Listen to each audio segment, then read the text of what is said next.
Good evening, everybody, and welcome to episode 22 of Sports, Politics, and More.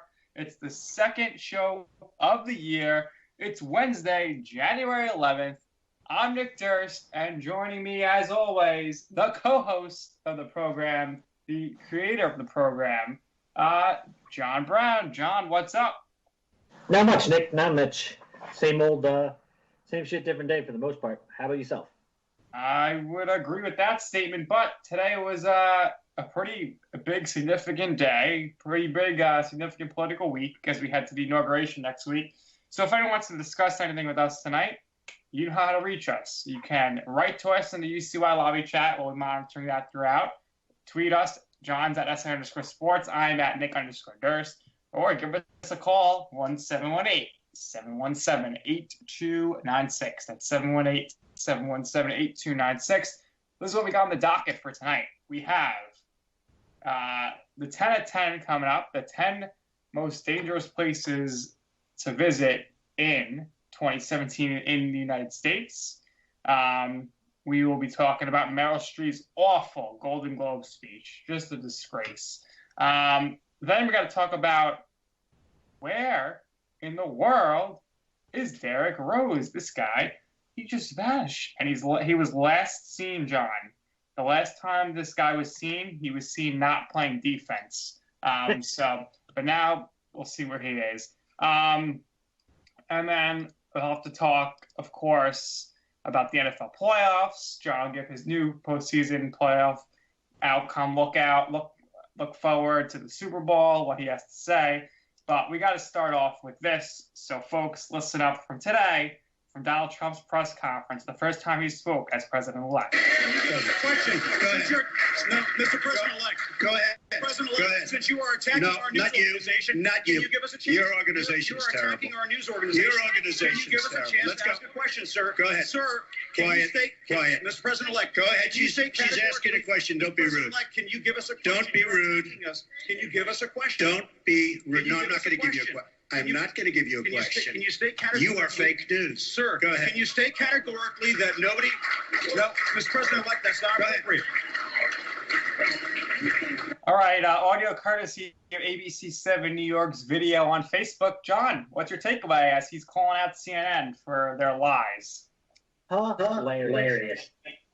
I got to tell you, man, it's about time because CNN, BuzzFeed, Slate, all of these far liberal left nonsense talking point media, they've surrendered all journalist integrity, all even thought of being, credible, and just they've gone with whatever will lead to clicks.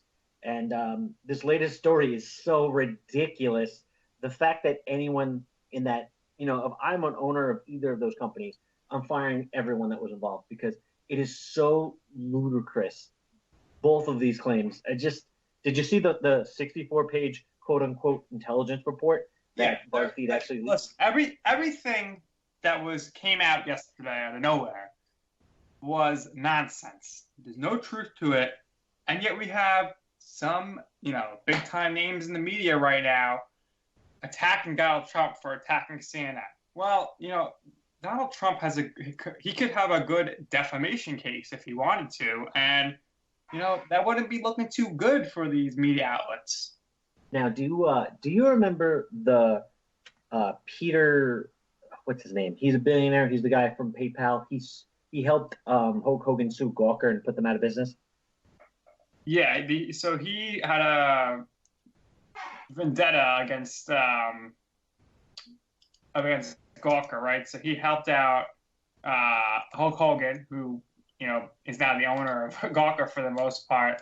Yeah, I don't remember his name, but he didn't he give like $1 million to the Trump campaign?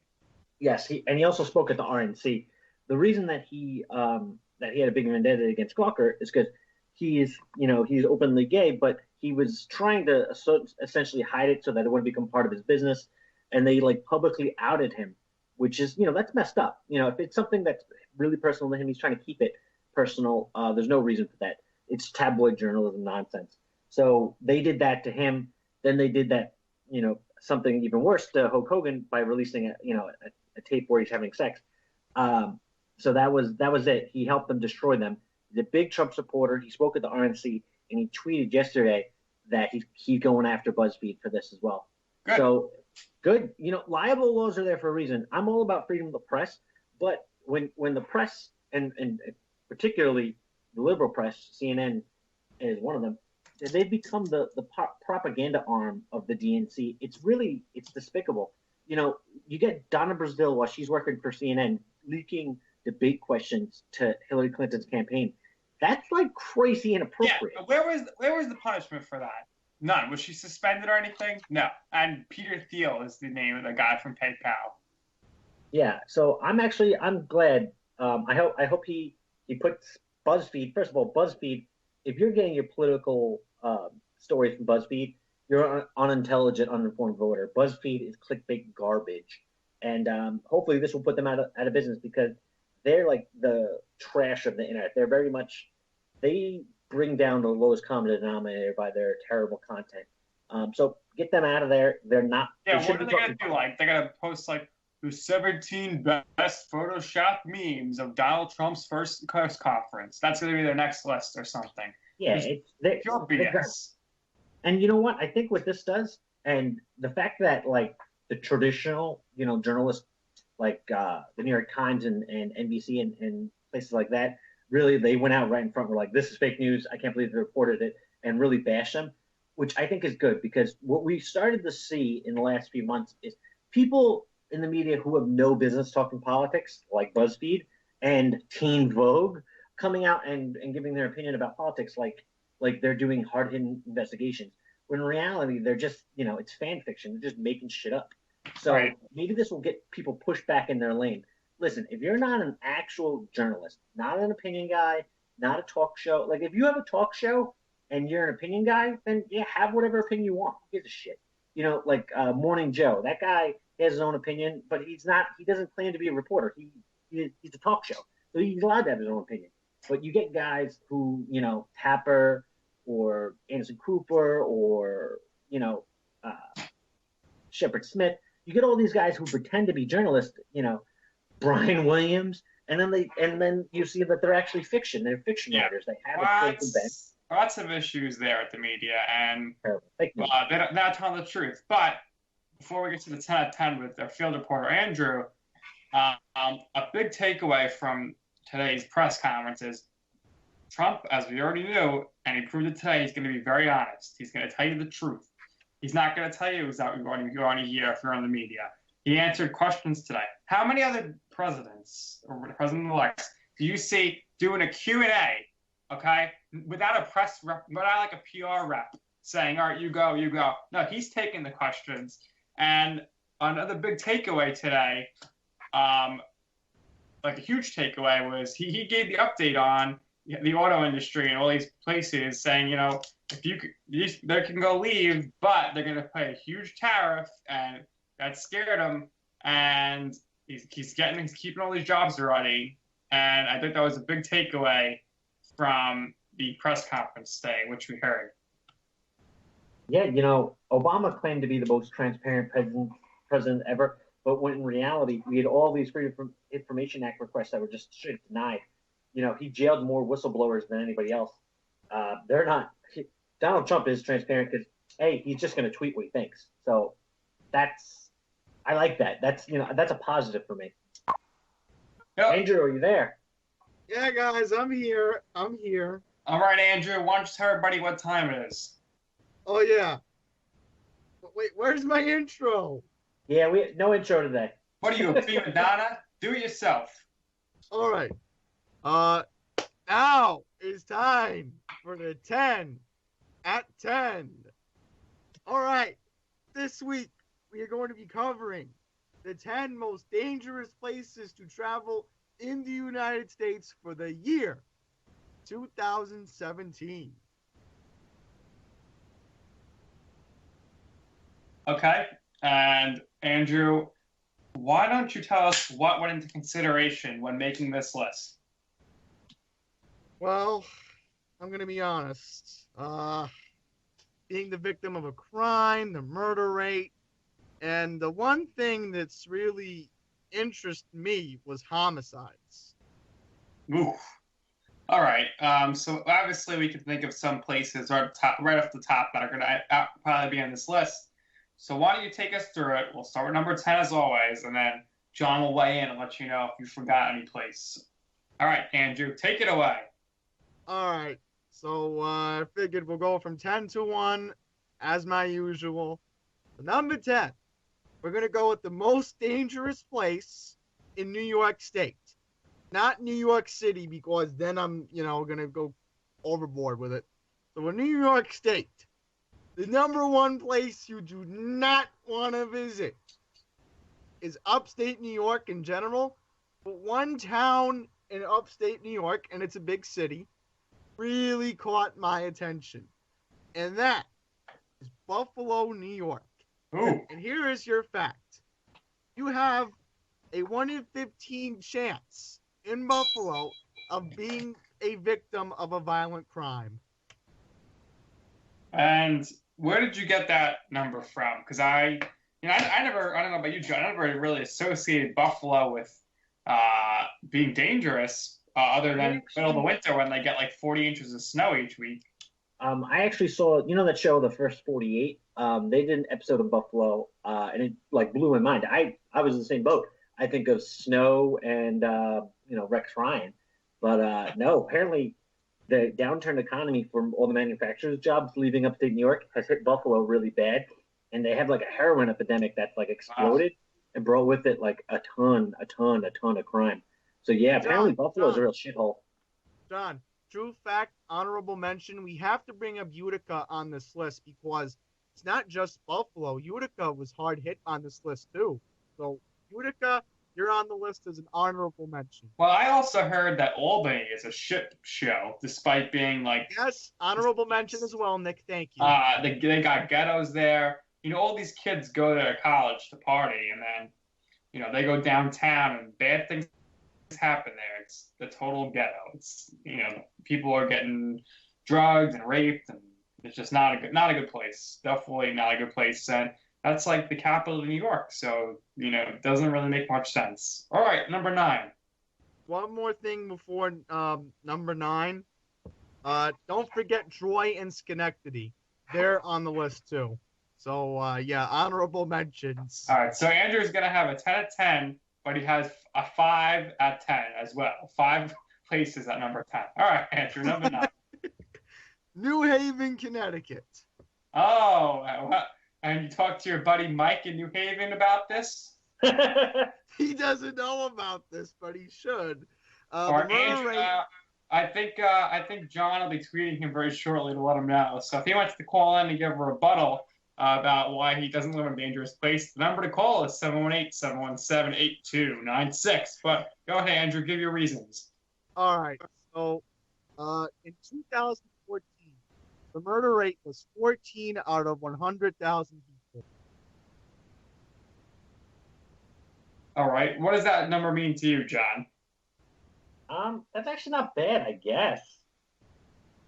How much did you? So, what year did you look up these FBI crime files? 2014. That's what came up. Yeah, that's actually pretty recent. Yeah, so I guess I don't know shit about New Haven, but I guess they got a lot of murders. All right, number 8. One quick thing about New Haven: you think of Yale University, but you don't think of crime. So let's remember that for the people who are attending Yale University. Okay, number 8. All right, number 8, we're going to go to Memphis, Tennessee, where the homicide rate is 9.13 per 100,000 residents. That makes sense. If anyone ever watches crime TV, they do cops every so often, and they do a lot of those, Tennessee, Kentucky's. And apparently Tennessee is a big shithole. All right. Well, we got Memphis has a real game. So that's about it. Do you remember that? Number 7. We're gonna go to Alabama, Birmingham. Oh, okay. Birmingham. In 2015, there were almost 14,000 crimes reported. The estimated number from the year 2015 was 13,499 cases of violent Okay, incidents. I never heard of that number before. Well, that number exists. What did you just say? 13,099? I don't understand. Noise. 499. All right, I know what you're talking about. But John, not surprising you got those thugs down there at the University of Alabama on the football team. So I'm sure at some point they committed some crimes. I bet half of that crime stat is their football team. The fact that Alabama's gotten away with just having straight up criminals who don't go to class on the team is disgrace. The SEC. And that's why before I can turn the list, a big congratulations goes out to Clemson for shoving it in Alabama's face that said, hey, you're not the best this year, despite the fact that you have all these criminals on your team who don't go to class. And they won. So Clemson won the national title game. But nobody cares about that, although I'm sure Andrew was watching for some reason. I was, but we really have to stick on topic here. Because Tuscaloosa, when you think about it, is not that far from Birmingham. So maybe Nick and John, you guys are possibly right about the 13,499 cases reported in Birmingham that were violent in 2015. Yeah, there's one thing you gotta know about this show. When it comes to stuff like this, John and I are never wrong. All right, might be wrong occasionally on our football picks, but never wrong on anything else. We told you who was the president. We were right. We tell you things and they happen. They tend to happen on this show. All right, continue the list, Andrew. Okay, number 6. We're going to go to Baltimore, Maryland, where in 2015, 344 murders were committed. Yikes. That's a lot.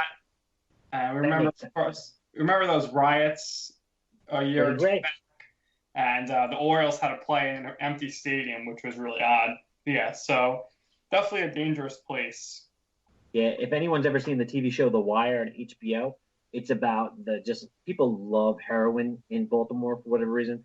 Yeah, Baltimore and their liberal leadership has terrible crime. I hate their mayor. The mayor there is awful. All right. Next. Okay. Now that I got that out of the way, number 5 is St. Louis, Missouri. There were 88 violent crimes per 110,000 residents reported in 2016. Hands up, don't shoot. That's all I got to say. All right, moving right along.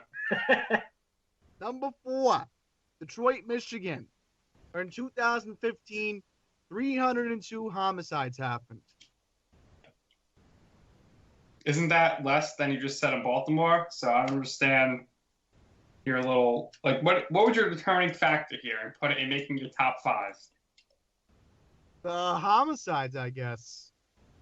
All right. Well, at least they don't have 1399 like in Tuscaloosa. All right, Andrew. This is getting out of control here with your list, but top 3, take it away. Okay, we're going to go to Oakland, California. Now, the reason why I have to bring up Oakland is because 3,290 robberies happened in the year 2015. That is very dangerous. A lot of Raider fans out there, and you've seen them at their games. So, I don't know. Correlation? Probably not. All right, number 2. Okay, number 2. We're going to go to Camden, New Jersey. Nice. 2015, the murder rate was 25.4%. It is New Jersey's most dangerous city to visit. Let's go to the New Jersey resident on this one and let us know what you think. Yeah, Camden's a gigantic shithole. The only time I've ever been is, unfortunately, the New Jersey State Aquarium, which is phenomenal. It's really awesome. It's huge. It's the biggest aquarium on the East Coast, I think. It's in Camden, though, so good luck. You might get robbed and murdered on your way out. you can thank Cory Booker and all of his genius for the shithole that is Camden. Okay, and number one, I think we all know what this is going to be. But Andrew, hit us with the facts. Tell us where it is. I'm gonna get a lot of angry people here, and I'm sorry for doing this. But number one, and I'm sorry, and this is for everybody's good, Chicago, Illinois.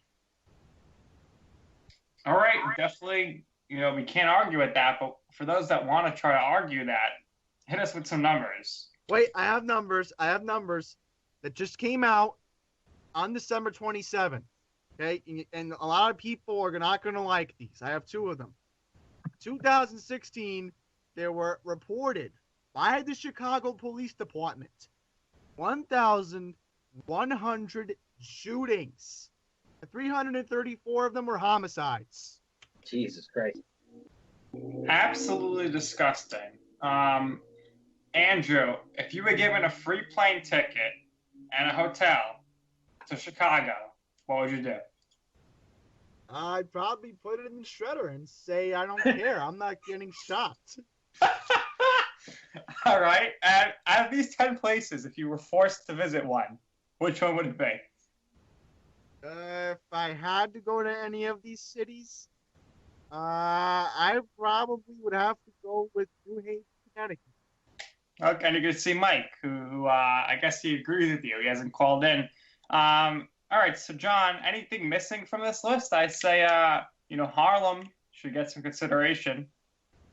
Compton has to get some consideration. We got Camden, we need Compton. Yeah, Compton, definitely.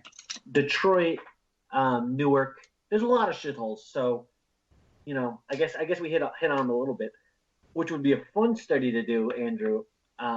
Maybe as a follow-up for next week, is who's leadership in all these shit cities. I would guarantee you, a couple of the big ones you mentioned, it's I know for a fact they're Democrats. Chicago and Baltimore for sure.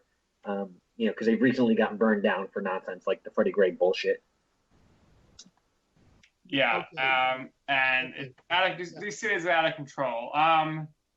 So we have a comment here from 8 Hawks, going back to our earlier comment. And he says the Fox News is defending CNN, which is ridiculous. Oh, wait a minute, guys. Turns out since last year, there's a new black mayor in Maryland, in Baltimore, Catherine Pugh. All right. Makes sense. I don't know if it's like a last matter. I was talking about Stephanie Blake. Now, I can't stand her. I can't. She gives me headaches. All right. Nobody knows who she is. She's the head of the Democratic National Committee, believe it or not. Really? Or secretary, my bad. Secretary of the Democratic National Committee. Well, that's our field reporter, Andrew. He knows a lot of people, and he knows a lot of crime rates. But there it is. The 10 at 10 with Andrew, Jason, Pollock. And Andrew will be back, of course, next week at 8:10 with the 10 at 10.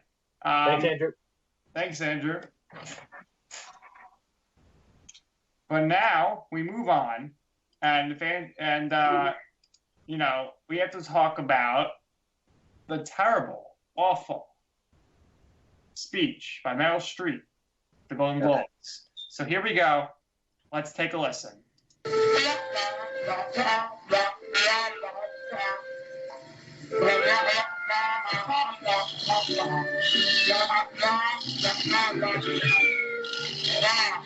All right, audio courtesy of Brown, the adults. When everything that she was saying, the only thing that was going through my head was the invasion of Iraq. Wrong. That is over and over again. Wrong. He actually advocated. You're wrong. No, I'm Murders not. are up. All right, New York has done an excellent job, and I give credit. You would try to negotiate down the national. She was just wrong, John. I mean, was there anything that was? I mean, another thing I was thinking when she was saying this stuff was this. Stop.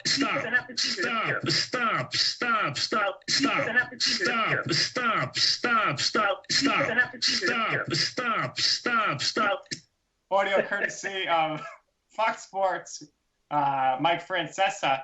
And then, everything she was saying, it just wasn't true. Oh, no. Oh, God, Mike, you no. can get him Oh, next to please. the, No Mike, he's killing way. the ball right now. Oh, no. Oh, God, Mike, you no. can get him Oh, next to please. the, No Mike, he's killing the way. ball right now. Oh, no. Oh, God, Mike, you can get no. him. So, John, what was your take on her stupid speech, which was full of nonsense, before we go into dissecting the things she said that made absolutely no sense because they aren't true at all? Well, first off, I didn't watch it live because I'm not watching Golden Globes, so I had to watch the coverage of it afterwards. But it really just struck me as this like pompous, elitist Hollywood hack talking down to all of us unintelligent, quote unquote, peasants.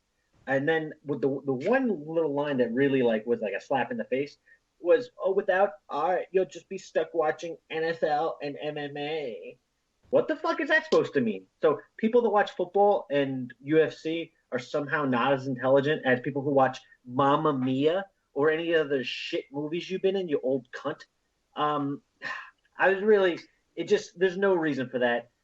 Keep your stupid politics to yourself. You live in a gigantic bubble. You've been rich for half a century. You don't understand what's going on in America. So, and we don't give a shit. You're not paid to understand. You're paid to entertain us. So just shut up. Thank your producers. Thank your husband. Whatever. Don't use that as a platform to talk down to everyone else. All of us peasants. So the dumbest thing that she said, which and it goes along with her NFL marks, and she's like, "There's a lot of foreigners in Hollywood, and if you take them away, then you'll just be left with the NFL and MMA." No, because the foreigners in Hollywood are not criminals, and they're here legally. And John, tell me or remind me, because I must have forgot or something. When did Donald Trump say that any foreigner that is here, regardless if they're here legally or illegally or with a criminal record or not, is getting kicked out of the country? Oh, he didn't. Listen, what he said about immigration is he wants to actually enforce the laws that we have on the books. And you can't go against that in public because it doesn't make sense. Hey, you should be here legally and paying taxes. Everyone agrees on that. So to conflate the issue, what they do, and a lot of liberals are really guilty of this, especially in the media, especially in Hollywood, they conflate the two issues. Oh, he's anti-foreigner. Well, time out. What do you mean by foreigner? Do you mean immigrant? Because he's not. He's married to an immigrant. Legal immigrant. Come here legally, pay your taxes, absorb yourself into our culture, learn our language, and have at it. Let's do it. What he's against is what's happening right now, where people are coming here illegally. They're using services, draining our economy, and then the worst part of it is they're not even spending their money in our economy that they're earning here, not paying taxes on. They're sending it overseas. So the same way that tourism works as an economic boost because people are bringing money into the country, it's like an inverse tourism where they're earning money in a country, not paying taxes on it, and not even spending it in our economy. They're just basically taking that money directly out of our economy. It's a humongous waste. It hurts everyone, and the whole, every single person, it hurts. But she conflates that and makes it an emotional attack instead of a fact-based attack by saying, oh, there's lots of foreigners, blah, blah, blah. Guess what? I can guarantee you there's not a lot of illegal immigrants in Hollywood. There's not a lot of illegal immigrants making movies. So it's just nonsense. It's a way to muddy the water and completely conflate the issue. And what it really is, it's a way to like virtue signal to like, this is how virtuous I am, unlike this asshole Trump. But in reality, when you boil down to the actual issue, she has no argument. It's nonsense. You're telling me, actors and actresses from other countries are coming here illegally and starring in movies in Hollywood? Like, that's just ridiculous. Shut up. Yeah, it's called a working visa. I mean, she claims she's so close to all these Hollywood people. I'm sure she's worked with a ton. Why does she not know the facts? This is just another example of an absolutely clueless Hollywood person trying to use their influence the wrong way. Of course, and you know what? It's not her job to know the facts. I completely agree with that. But it's also not her job to try to pretend like she does or talk to us like she does know the facts. You're an actress. Go act. Shut up about it. you're getting your Lifetime Achievement Award, and you're using that platform to talk down to, everyone else in America. You're not a political pundit. You didn't go to school for this. You're not involved in politics whatsoever. You happen to dislike this guy and it's like, what makes me angry about it is the fact that people, on social media and stuff that agree with her are trying to make it like how she's so brave. It's so ridiculous. Being anti-Trump is like cool and hip right now. It's very much how it was 8 years ago to be anti-Bush was so cool and hip. So it's not brave. If she came out there as a Trump supporter and, gave a speech about build that wall, that would be brave because people would be killing her for it. No one's giving her negative press about it except for Donald Trump. In reality, she's this older lady. She's been in movies. I guess the good movies were all 20 years ago. She's been in a bunch of crap lately. Who cares? She's an actress. Like, her opinion means nothing. Her theater degree doesn't make her qualified to tell me about America. You're going to tell me about geopolitical issues. To tell me about immigration laws. The left really tries to use this a lot. Hillary Clinton loves it. Getting LeBron James to come to her events and blah, blah, blah. That kind of celebrity nonsense, it doesn't work on Hillary paid these celebrities to come, like LeBron, Jay-Z, Beyonce, like over $50 million, and she lost. So, luckily, a majority of Americans are not stupid enough to be influenced by some, celebrity who's a musician or a sports player or an actor or an actress. Now, everyone in Hollywood is calling to protest the inauguration next week. So, John, let's just get your take on what we can expect at the inauguration next week from a, great historic perspective of Donald Trump being inaugurated as president, and then from the bad perspective of the rowdy people who are, going to say they don't support Trump, yet they come out in freezing cold weather to watch this thing happen. Yeah, there's a couple of historic things. The first being that Donald Trump's actually going to have the prayer done by a rabbi, the first time in American history, which is very nice. That his son-in-law. Before you continue, and I want to hear your points. I'm sick of people saying Trump's anti-Semitic. First of all, his son-in-law is Jewish. His daughter converted to be Jewish, and his grandchildren are Jewish. So if he's so anti-Semitic, why are you putting up with that shit? Anyway, continue. Yeah, the whole anti-Semitic play is really all they're trying to do is that's like something that they've thrown on Republicans in the past, and it's a way to try to throw that same label on him, but it doesn't make any sense because they talk out of both sides of their mouth. They say, oh, he's literally Hitler, he's such a fascist, anti-Semite. And then on the other side, oh, it's nepotism. How is he going to have his son-in-law become an advisor? Well, him and his son-in-law are extremely close. His son-in-law was a big advisor to the campaign. Kushner, he's a really smart guy. And the Jewish culture and the Jewish religion is very important to him, and it's directly involved in his nuclear family. It's one of those. This is what the media is really trying to do.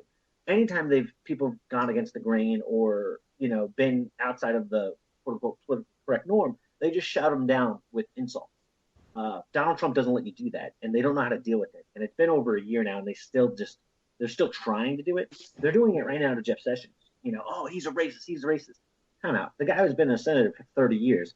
I've never ever heard Jeff Sessions the racist until Donald Trump appointed him somewhere.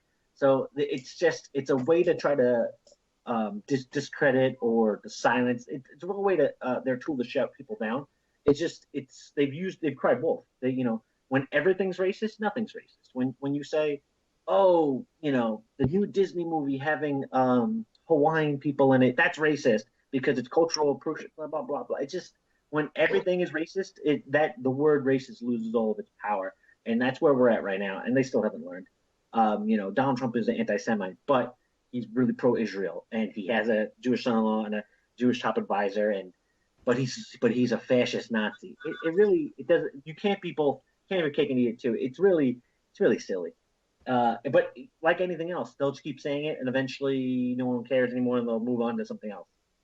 Yeah, absolutely ridiculous. You can't fight fire with fire when you're trying to fight Donald Trump. All right, so back to the historical perspective thing, and then what we're going to see from some clowns on the outside.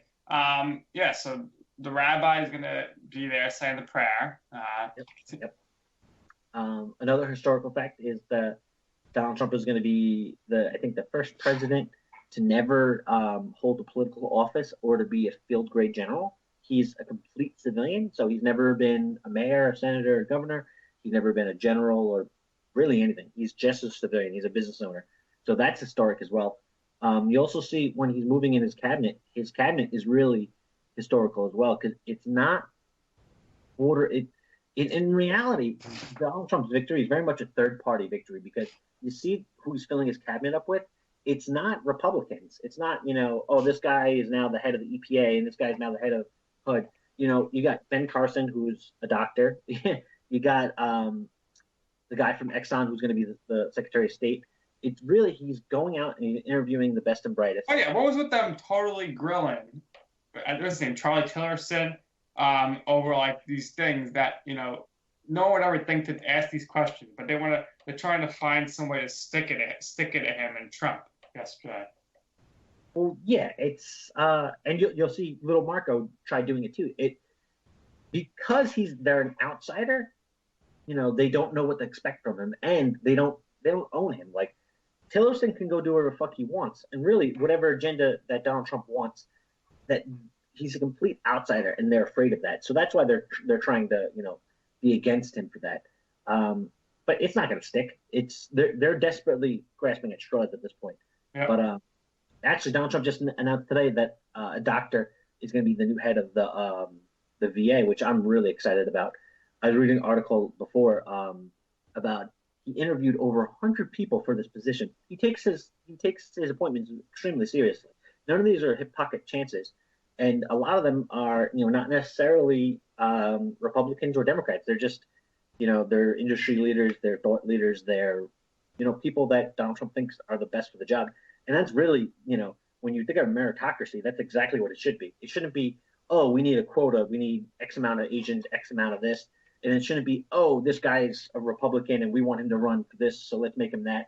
There's none of that. And the Washington insiders are trembling in fear over it because he burnt down the RNC from the inside. He burnt down the DNC from the outside. And they're in a panic mode because they don't know what's going to happen. And right. So they're panicking. They're calling for a big protest. Do you think we're going to see anything major? Or I think I'm projecting something minor, but the news stations will make it look like it's a major thing next Friday. Yeah, it's going to be nonsense. It's the women's march on Washington is already fighting with each other over white privilege. They're already eating each other alive. This is what's going to happen. The quote unquote left has really, they've pushed together a lot of different special interest groups, but in reality you can't have everyone's special interest in mind. And so what's happening is they're very much eating each other. A great example is the left claims to be very much pro LGBT rights, but they're also very pro Muslim. Those two things can't coexist at the same time because Sharia law is fucking throw Muslims off of roofs. It's punishable by death. Homosexuality is considered, not taboo, but essentially like murder. It's really, really bad. So how can you hold both beliefs? You can't. So they're really eating each other alive. You'll see some protests. Yeah. There'll be bird dogging, people paid, but it's going to be further enough away. It's not going to George Soros is going to be paying a bunch of people. Yes, but listen, we got the inauguration next week. John will keep you covered. I'll keep you covered, and of course, our field reporter Andrew will keep us covered. And we'll talk about it in the next 2 weeks. But we got to talk about the major story in sports this week. Derrick Rose went missing, and as I mentioned earlier, he was last seen not playing defense. Now, John, people have to stop calling him D Rose because there ain't no D ever being played with him. Now, the guy's been terrible this season. We've been saying get rid of him. Let's just lose some games, get a good pick. Now he goes missing. We still don't know why he went missing. I think it's because he was mad that Hornacek said, you got to start playing defense. Then he pulled him from the game against the Bucks. And my man, Ron Baker, led the Knicks to victory in the fourth quarter with Rose on the bench. He wasn't happy about that. And now they just bring him back tonight. They find him and he's playing. Why is he playing? He should have been suspended. And what does the future hold for this guy? I think they got to get rid of him now. I would have cut him or suspended him now. Try to trade him. No one's going to want him. And then today he comes out and says he wants a 5-year, $155 million contract this offseason. How clueless is this guy? You know what? I think he might have been missing because he was smoking crack. Because if he thinks he's getting a $100 million contract, he's out of his mind. He's obviously on drugs. He's averaging 17 points a game this year. That's not it. You know what I mean? Like, he's on the twilight of his career. He shouldn't be a baby. He should be trying to do his best that he can to try to improve his game. Instead, he's very much going the Iverson way out.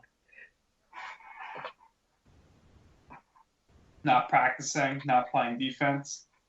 Oh, excuse me, I was just sneezing. Yeah. But yeah, if Hornacek actually had control of this team, he would bench him essentially indefinitely. This Knicks team's not going anywhere anyway. It's not like they're a playoff team. They're going to win the championship if you can get together. That's why I suggested it for Jimmy Butler, because the Bills are dumb trying to get rid of him. But just to, pile on here with Derrick Rose, who is, my least favorite Knick. The guy is not good. He's no explosiveness anymore. He never passes the ball. And he does not play defense, which is the worst. And now we have a comment from Frank, who has called the show before, and if he wants to call in, he can. He says, Derrick Rose fell asleep. Don't believe what you hear. It would have been embarrassing to him and the Knicks. They haven't announced what actually happened.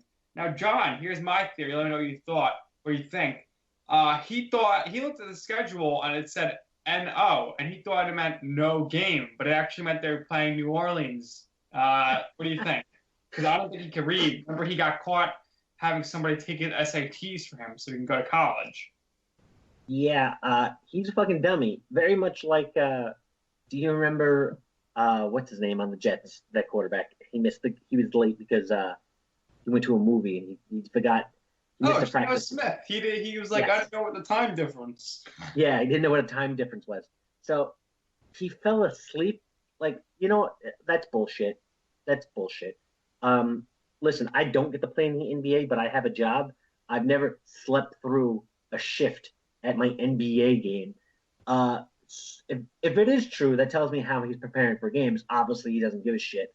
And B, it's most likely not true. I would say he threw a hissy fit.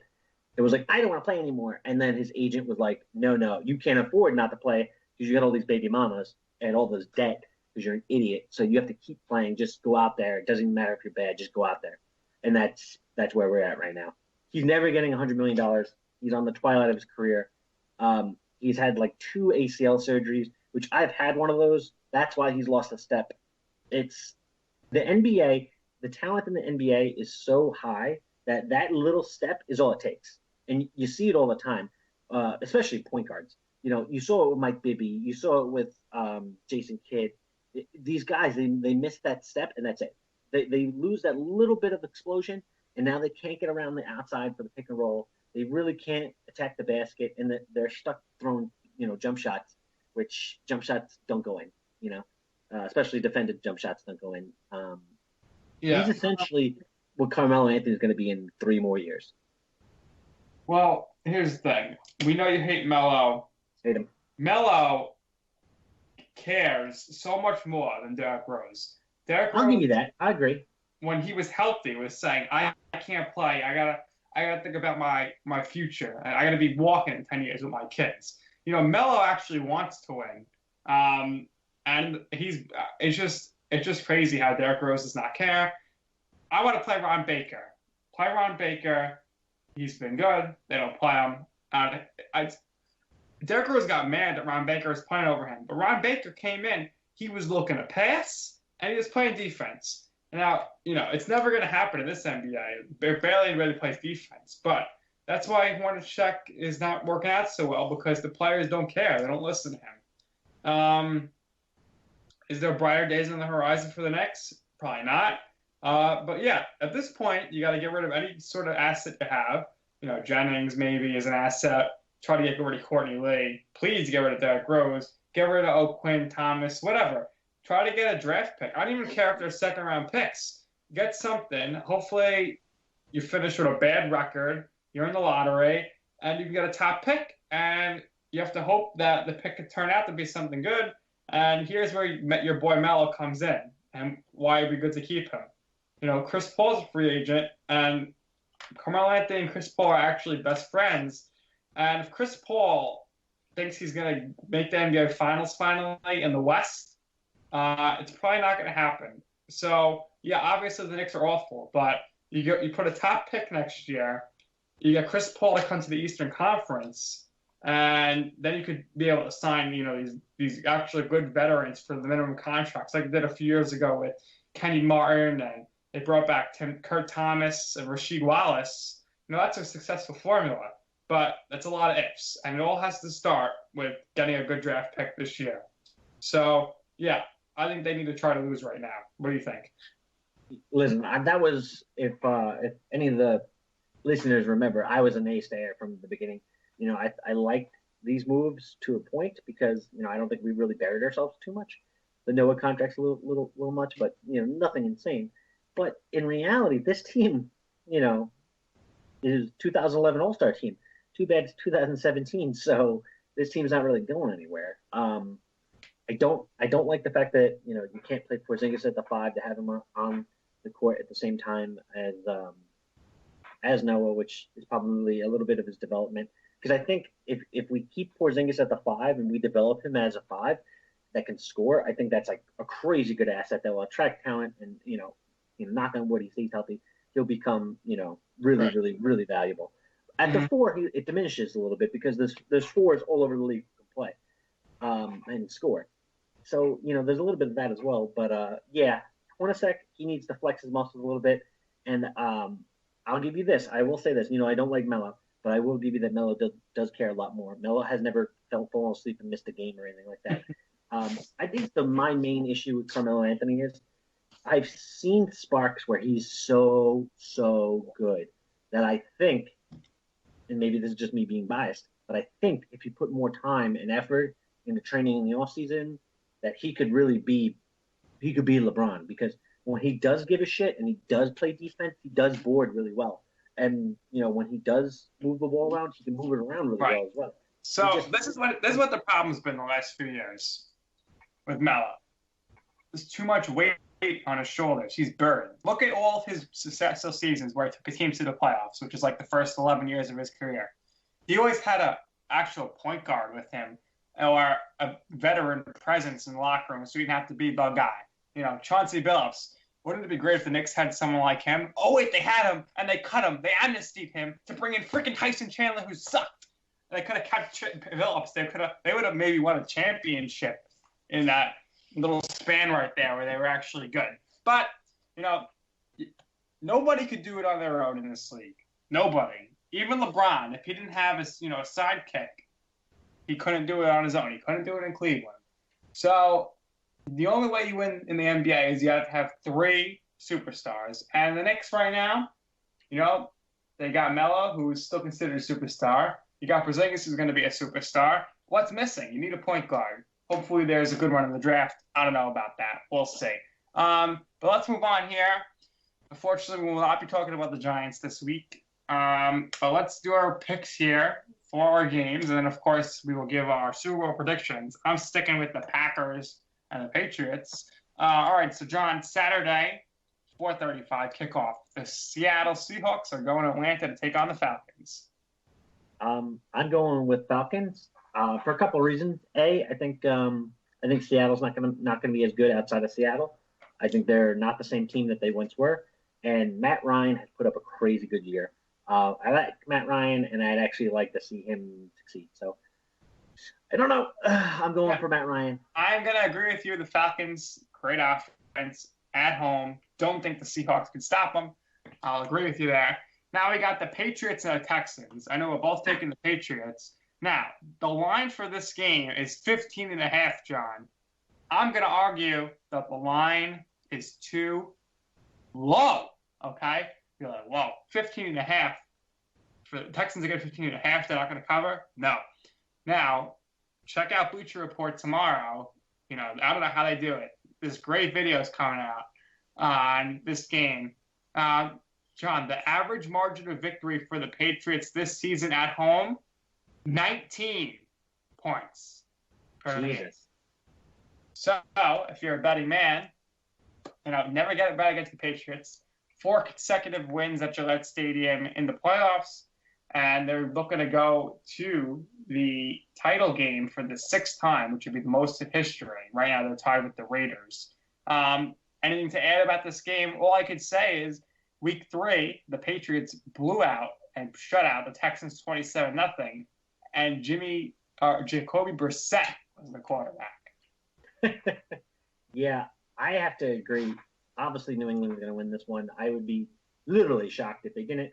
The only thing that I could see, the only real discussion is, will they cover the spread? I think they're going to cover the spread. Belichick doesn't play conservatively. The playoffs, he usually runs score up. And with that quarterback situation in Houston, they're going to turn that ball over.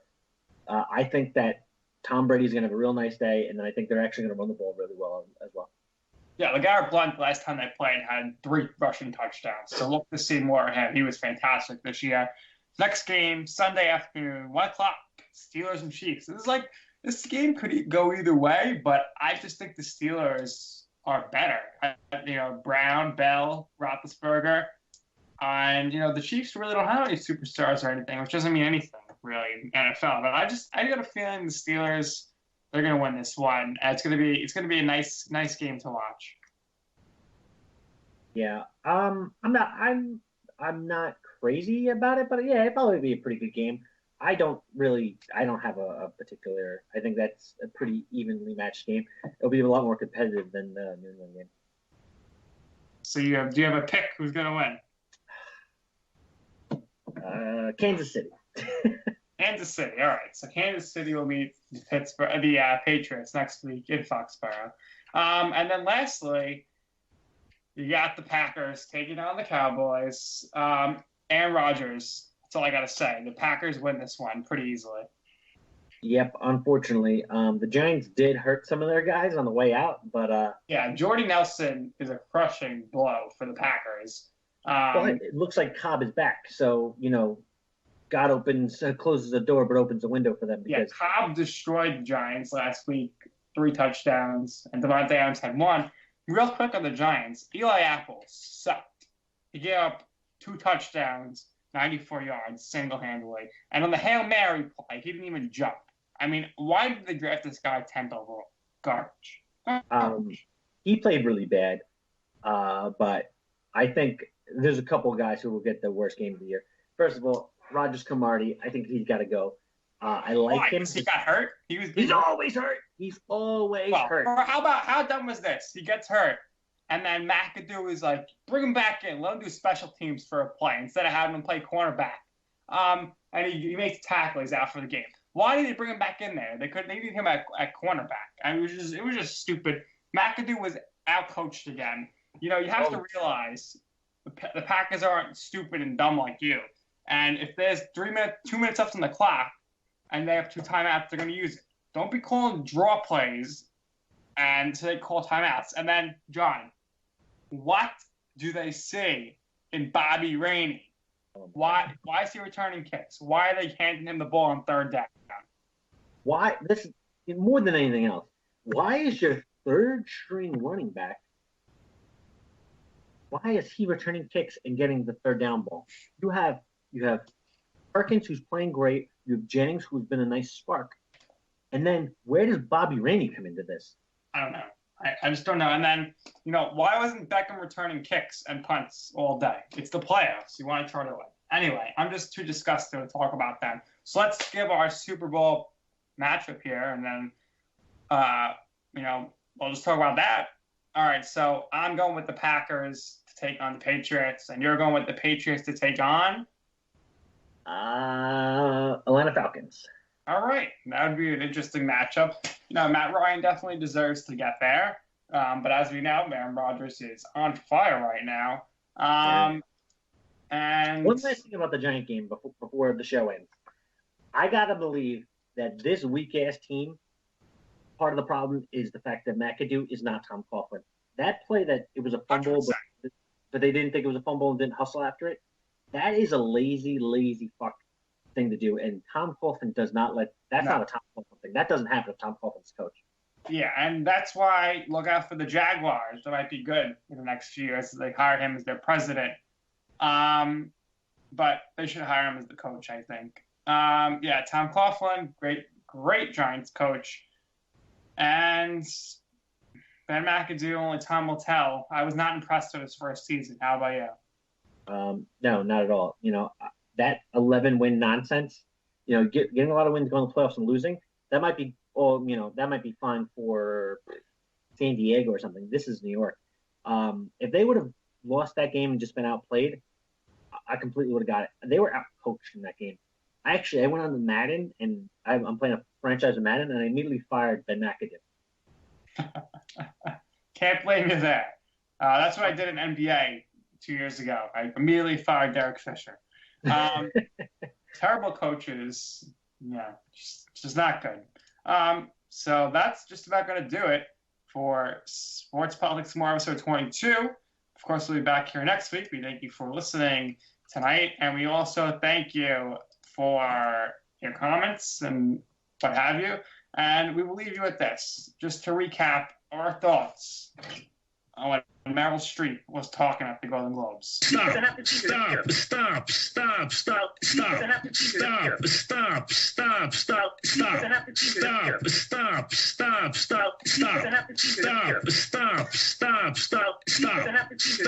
Oh, please. No way. Right now. Oh, no. Oh, God. So there you have it, folks. Our Meryl Streep reaction. John, take care. And to our listeners, once again, thank you for listening to Sports, Politics, and More. This is episode number 22. And we look forward to a lot more with you the rest of the year. Please. No way. Right now. Oh, no. Oh, God, no. Oh, please. No way. Stop.